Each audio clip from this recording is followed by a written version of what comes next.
wonderful introduction to the power of maps.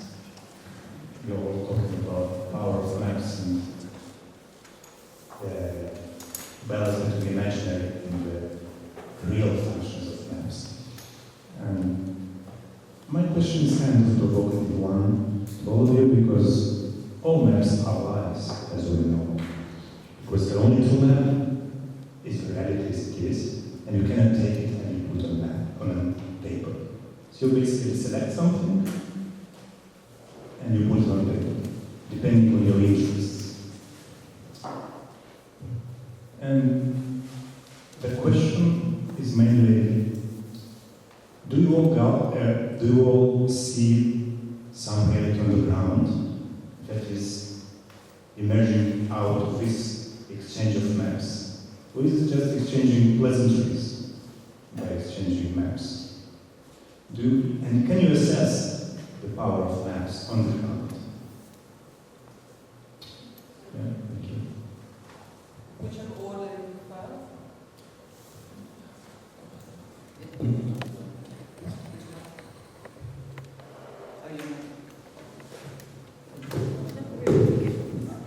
Map is a graphic. It's showing the situation in graphic 2 dimension, now maybe 3 dimension. But the borders of the show are something that is very relevant, not in Europe, for example, but in the Middle East it's very relevant. And the maps show where to go, where you can go, which is your land, which is other men's land, other country land. It's metal. In the Middle East, it's metal. In the Irish case as well, we can say that, yes, maps indeed were powerful when it comes to, for example, the Irish Boundary Commission.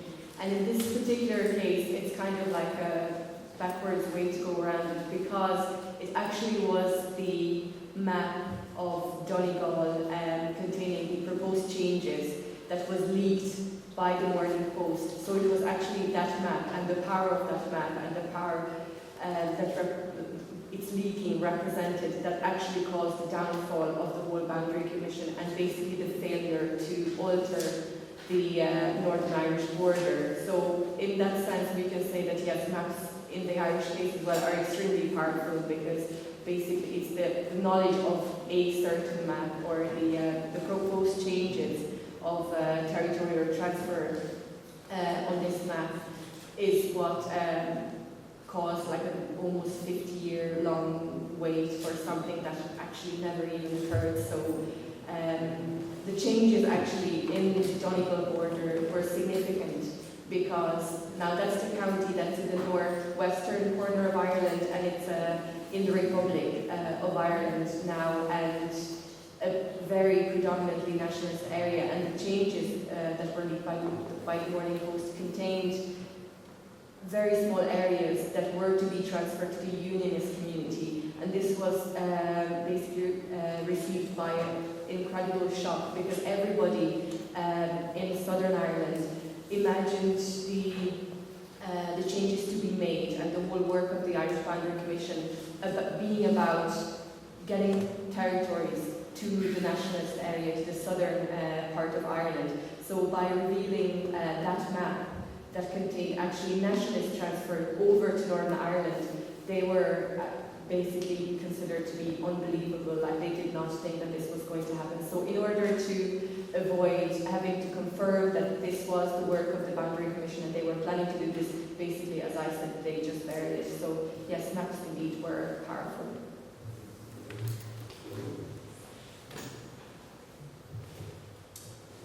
When talking about maps and power, especially in relation to the Paris Peace Conference and this post-First World War period, what comes to mind is Isaiah Bowman, who was head of the American Inquiry and head of the geographical section, famously proclaimed that each small state in Central and Eastern Europe had to have their own map in order to kind of come into existence. You had to have the map first, and then.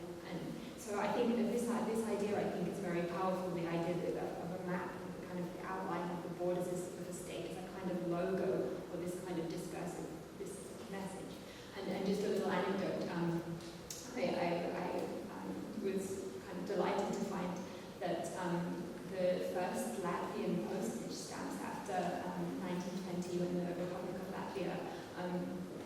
gained de jure recognition were actually printed on the back of old German military maps. So they took the maps printed from the war, flipped them over, and then printed postage stamps, which had a tiny outline of the new Republic of Latvia, so that they kind of really inverted the previous kind of geospatial reality of the borders, and then used it to create their own. And then this postage stamp with the new outline of the new state borders was then used for all mail, so it was disseminated everywhere. So I see maps as really having this kind of discursive power. I'm not sure if I have too much to comment other than that in the Middle East, maps are, at least during the First World War and after, they've had a few maps. It wasn't very well mapped area, especially the desert, and that's why they discovered the anomaly on the desert was due to they thought about having a mapping commission there. But they discovered that the Saudis, for example, had their own map. That's why they also didn't say anything, because it just went well. And they had a lot of sketches during the war of who were our allies, and then they used a lot of maps. But there's one thing, maybe a point I didn't bring up when it comes to the power of maps, is actually this map here. It shows the evolution of Jordan. And the thing is that if you look at the top, the middle on the top is from 1922, and it shows, for instance, Hiccup, and it shows Rom for the Hijazi line, border line, and it also shows anachronistical borders. So you kind of, in most representations of the Middle East during this era, you have that this were the mandates that the states created, and they show, and say 1922, but most of the borders didn't actually exist in 1922. So you kind of project it into the past, making it more eternal than it is. And it's a kind of a hang-up for mine, especially because it's easy to see when it comes to Jordan. It's just a way of representing space. Shall I just have a follow-up on you? The last one, the first one. The last one. Well, two remarks. One, maps have to be changed. Because if you look at the Middle Eastern map of 2 years ago, it's not the same as it is today. Boundaries change all the time, maps should show it. But let's look at the Google aerial photo of the Middle East. Well, it's a desert, continue from Morocco to Iraq. All of the people are Muslims, most of them speak Arabic. Most of them have a background of Arabic gender or race. Truly that's similar. You go to Morocco, you go to Egypt, you go to Syria, you go to Iraq, you go to Jordan, except Israel and Lebanon, okay? They're similar in any meaning, but they have their nationality. And people that come from Iraq say, I'm Iraqi. Not I'm in Jordan, not I'm in Iraq, I'm Iraqi. And the Jordan have their own pride. I'm Jordan. This is my boundaries. In Egypt and Saudi Arabia, the borders define who we are, and the borders are shown on the map. Because if you don't have a map, it's the same thing all over the world. It's not Europe. Sorry, it's the Middle East. Just to follow short. We have 3 more questions. Because Okay. prove that you want to show that the maps are true by pointing to another map, which is basically kind of. When I was asking about the power of maps, I was making the connection between commission, for example, a border commission, and we had Lily's example. And for example, there's a bunch of guys sitting in Vienna somewhere, drawing a map, and when I was asking about the power of maps, is what is the connection between this commission and the realities on the ground? Do they really know, or they're just intellectuals sitting in some high offices, drawing something? Drawing the map in a conference, in the Sykes-Picot Agreement, in the Paris conference, in each conference, identify the nationalities. Remember that before the World War I, all this area was the Ottoman Empire area. All was Muslims. Most of them were Sunni Muslims. There was no nationalities. But since in Europe somewhere people just draw a map that define nationalities. And what you're looking at today in the Middle East, apart from the ISIS, is nationality. Is it changing? Yes, it's changing. Do we have to go another map? Yes, we should go another map. We have 3 more questions. I'm sure we can take this over lunch because there's 3 very eager questions and we are running out of time, unfortunately. So I'm going to abuse my position as a chair. There's a lift 1, question number 1, and the microphone. Going to be a quick one for Catherine. I don't know if it's relevant for your case, but I was wondering if the racial anthropology discourse has influenced the border drawing in your case. Is it? To answer briefly, in Polish discourse, no. I would say that the kind of racial and psychological discourse came much more in from kind of Russian imperial maps when they were trying to kind of rationalize all the different ethnographic groups on the territory, and there they did distinguish between Slavic ethnographic groups and between Germanic and Baltic. But in Polish, they were much more interested in this kind of high culture, which they saw as transcending language or kind of racial group. Okay, question number 2, Rob.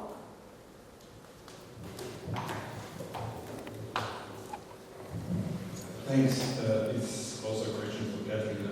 I like the presentation very much because it shows the flexibility of nationalism, and it also shows that these supposed nation states that were created after World War I were basically imperial projects on a small scale.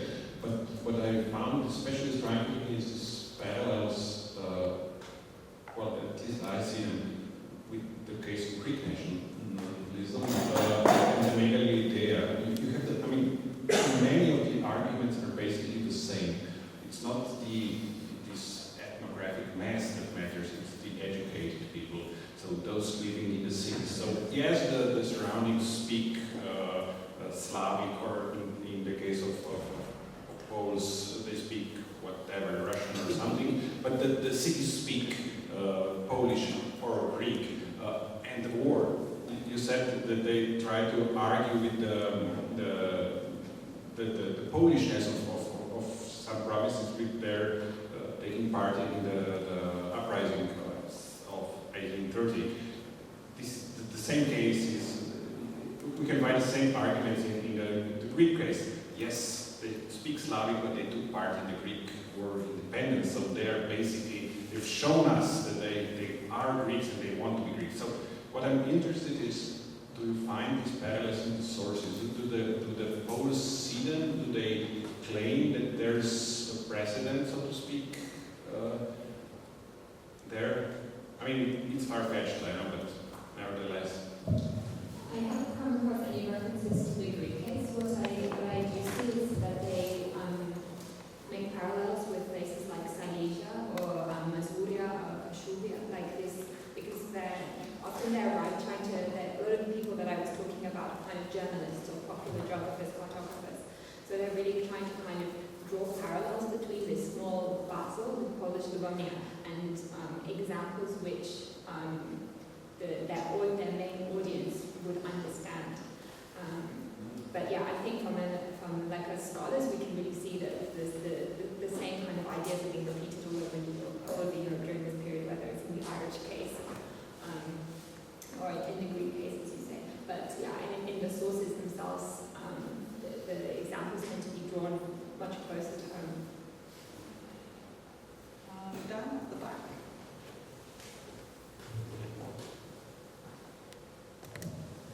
So it's a comment to kind of pick up on this point about power of maps, and what's striking is the absence of agency for the people on the ground over those who are drawing maps, that they have no say, or they appear to have very little say, and just sort of respond to that. I have a quick question for Catherine, a quick question for Lily. My question is, why does this area drop off the map in 1921? I mean, what is it that is actually changing, and kind of, why does it? And the second one is, what information are these cartographers using to draw these maps? I mean, where is it a map that exists only in their mind, or is there some kind of data that they're drawing on? And for Lily, do the more hardcore nationalists who are want to see a united Ireland, do they also look to, say, East Central Europe, to sort of the more revanchist claims for kind of widespread, ethno-linguistic unification and so on and so forth?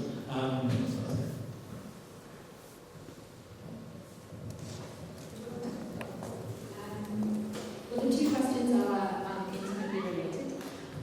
I'll back the first one first. So the data, as I was making this clear enough, most of the data for the maps prior to 1920 came from the Russian imperial census and the local statistical data.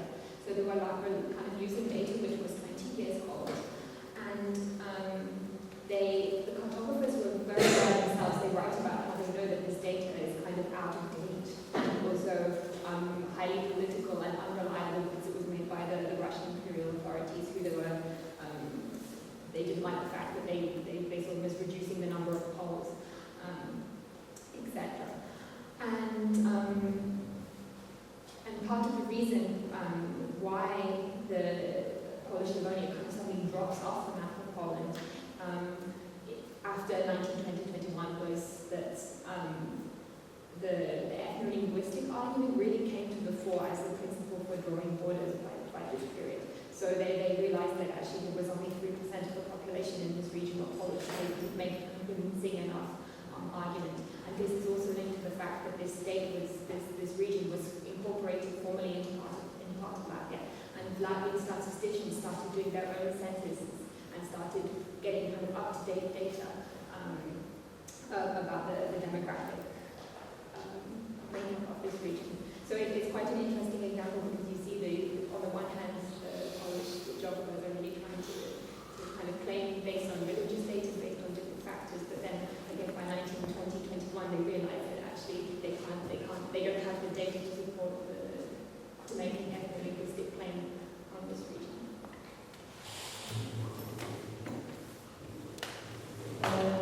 To answer short to the question, did hardcore nationalists also look at other small states or small nations in Central Europe? Yes, which is extremely surprising, or for me it was, because it goes against any ideas on basically Irish nationalism and the Irish independence movement that was very prominent in these years, starting from, we can say, 1916, the Easter Rising, up until even to the Delaware ascending to power in 1932.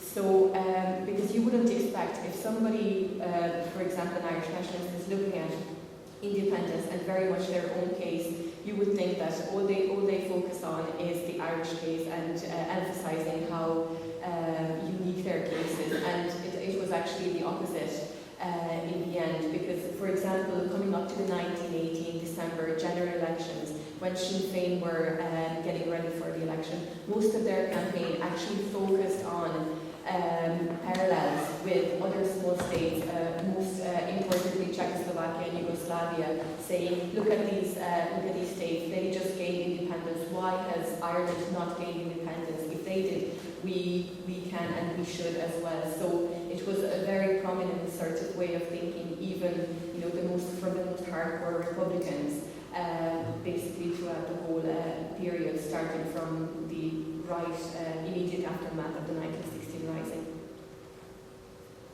We have time for one more question before lunch.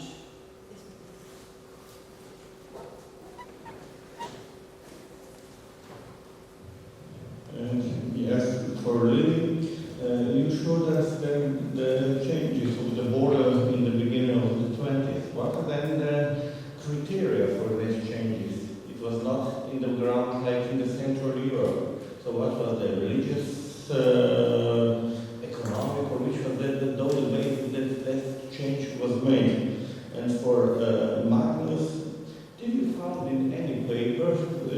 you think the mentioning of those British or French officials that those nomads who are traveling north and south don't understand the concept of the border? Why should they change their rules or something like that? Or you just see in this paper Europeans, let's say, upper race, Übermensch or something like that, and those nomads are just so don't know what they don't understand. Okay, I'll start. So the thing was that actually there were no changes. So that was the whole point. There were proposed changes, which when they published the report, they thought that it's better not to confirm that those were the changes, so they just completely ignored it, and they confirmed the original borders that were established in the 1921 Anglo-Irish Treaty. So basically, there was 1920 Government of Ireland Act establishing Northern and Southern Ireland, and then the following year they named these, Irish Free State, which was Dominion, and Northern Ireland, still part of the UK, with a clearly defined border of 6 states in the north and 26 in the south.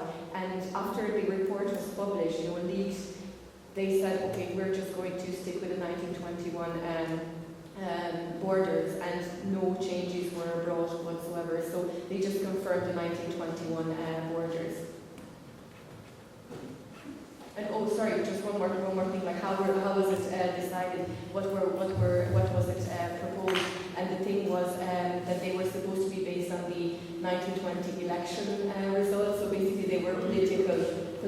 So unionist and nationalist. And there was actually a term for this, which I always have to look up because I forget. DID, which was short for district election result. 1 second. There it is. Yeah, district electoral divisions. Yes. So it was political.